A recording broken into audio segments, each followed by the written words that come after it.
आजकल स्टूडेंट्स की मेंटालिटी ज़्यादातर यही होती है कि जैसी डेली रूटीन वो अब तक फॉलो कर रहे हैं आगे भी सेम ही चलती रहे। पर एग्जैक्टली वो चाहती क्या है कि जिन चीज़ों पर उनका कंट्रोल नहीं है उस पर भी कंट्रोल कर ले। सो द प्रॉब्लम इज कि जब तक आप ये नहीं मानेंगे कि आपकी स्टडी हैबिट्स, आपकी पढ़ाई को लेकर एटीट्यूड, इसमें कुछ कमी है, बल्कि वो पूरी तरह से सिर्फ टाइम पास रूटीन है, तब तक आप क्वालिटी ऑफ स्टडी को सुधार नहीं सकते। सो अब इस प्रॉब्लम को सॉल्व कैसे करें? ऐसा क्या करें कि हमारी स्टडी इम्प्रूव हो और हम अपने एग्जाम्स में बेस्ट दे पाएं? सो आज के इस वीडियो में हम इसी टॉपिक पर बात करेंगे और डिस्कस करेंगे कुछ important points. So the first point is किन चीज़ों को छोड़ना है। पहले तो चीज़ों को ठीक करने के लिए आपको ये देखना है कि जब तक आप ये ना सोचें कि क्या आपको डिस्ट्रैक्ट करता है, आपको वही चीज़ें अट्रैक्ट करती हैं जो आपको अच्छी लगती हैं। अब वो चाहे कोई बैड हैबिट हो या फिर आपका कंफर्ट जोन। अब यहाँ पर ये बात ध्यान देने वाली है कि बिना कुछ भी चेंज किए, बिना उन चीज़ों को छोड़े जो हमारे लिए सही नहीं है और हमारी स्टडी को डिस्ट्रैक्ट करती रहती हैं, आप अपना कंसंट्रेशन कभी नहीं बना सकते, क्योंकि आपको आदत है अपने पुराने रूटीन पर और अपनी पुरानी चीज़ों की। सो अगर आप स्टडी और करियर को लेकर सीरियस हैं तो अपनी हैबिट्स, अपनी आइडेंटिटी और अपने रूटीन और इंटरेस्ट को चेंज करना ही पड़ेगा, तभी ये पॉसिबल हो सकता है। So if you want to study smart, so इन एरियाज पर ध्यान देने की बहुत ज़रूरत है।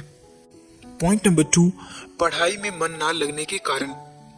दिन भर का आपका क्या रूटीन है, क्योंकि ये बहुत मायने रखता है कि आप अपना टाइम कहाँ लगा रहे हैं, कहाँ पर आपका ज़्यादातर टाइम जा रहा है। कहीं ऐसा तो नहीं कि दिन भर आप किसी दूसरी ही दुनिया में लगे रहते हैं और शाम को आप बुक खोलकर पढ़ने बैठते हैं और फिर परेशान होते हैं कि पढ़ाई में तो मन ही नहीं लग रहा। कैसे लगेगा?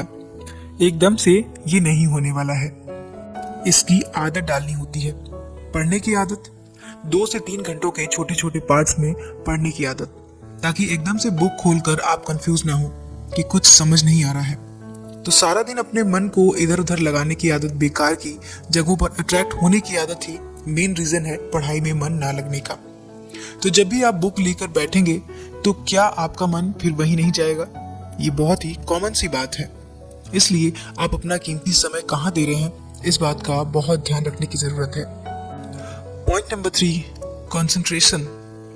अब बात आती है कंसंट्रेशन की, जो शायद सबसे बड़ी प्रॉब्लम है कि पढ़ने तो बैठते हैं पर कंसंट्रेशन गायब रहता है, क्योंकि आप जो हैं वहीं आपका मन लगेगा, और आपका मन कहाँ लगता है ये तो आपको ही बेहतर पता है।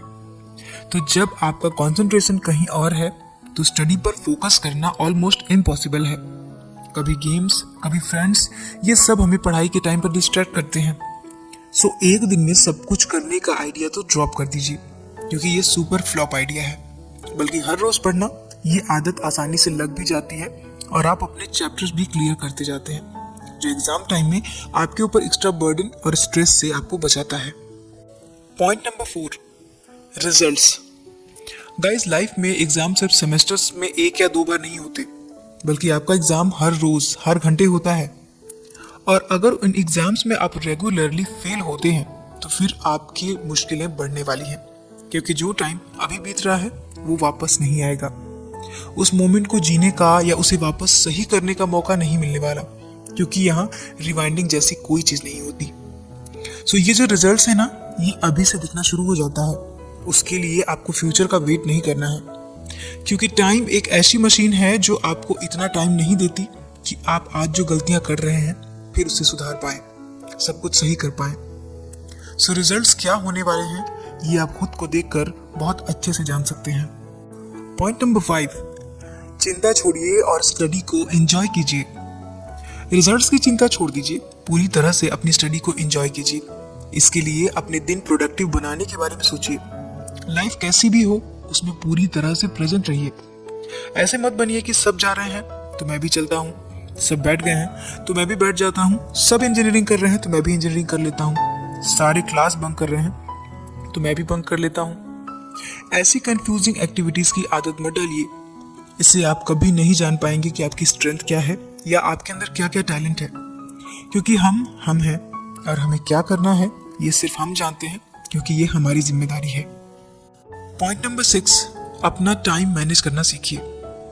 एक राइट स्टडी शेड्यूल बनाने से आप हमेशा मोटिवेट रहते हैं। एक डेली रूटीन जो उसी दिन पूरा हो पाए, इसलिए सबसे इम्पोर्टेंट कामों की लिस्ट बनाइए और जहां तक पॉसिबल हो एक टाइम ब्लॉक पीरियड को चूज करना चाहिए जो हर दिन एक ही जैसी हो, ताकि आपको उसे याद रखने की जरूरत ना हो, वो आसानी से आप याद रख पाए। हर सब्जेक्ट के इंपॉर्टेंट चैप्टर से टॉपिक की लिस्ट बनाएं। इससे आप उसके बारे में क्लियर रहते हैं कि क्या क्या चीजें प्रिपेयर हो चुकी हैं और किन चीजों पर काम अभी बाकी है। So just don't waste your time.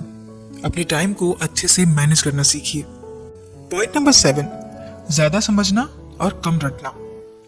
Study हमें इसलिए भी मुश्किल लगती है क्योंकि हम सिर्फ रट्टा मारते हैं, उसके फैक्ट्स को समझते नहीं हैं। हाँ, कुछ सिचुएशंस में रटना जरूरी होता है, लेकिन बेसिकली किसी सब्जेक्ट को अगर समझ लिया जाए तो शायद रटने पर डिपेंडेंसी कम हो जाए।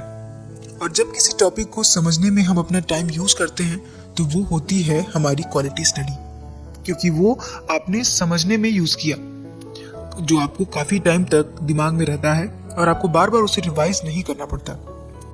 और रटने का मतलब है कि आपने कुछ भी सीखा नहीं, क्योंकि अगर आप सीखते समझते तो आप ज्यादा याद रख पाते। तो अपनी स्टडी स्टाइल को थोड़ा सा मॉडिफाई और स्मार्ट करने की जरूरत है। पॉइंट नंबर 8, सो पढ़ाई कैसे की जाए। अब एक छोटी सी पर बहुत ही इफेक्टिव लाइन है कि जो प्रेम से मन लगाकर पढ़ेगा, जो किताबों से प्यार करेगा, उसे तो चिंता होने ही नहीं वाली कि रिजल्ट्स क्या होने वाला है, क्योंकि उसके लिए जो एकमात्र जरूरी चीज है वो उसमें लगा हुआ है।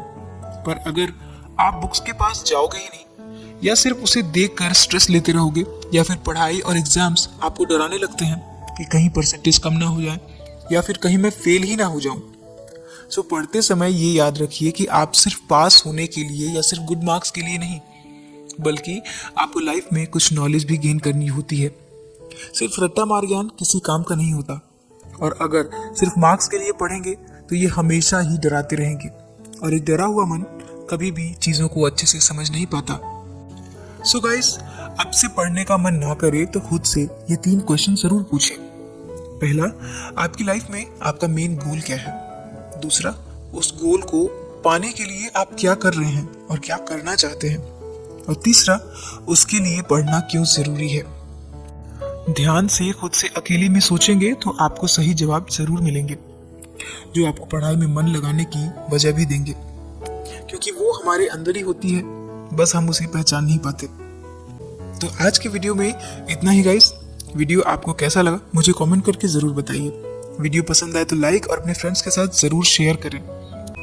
सो मिलते हैं अगले वीडियो में। अपना कीमती समय देने के लिए धन्यवाद।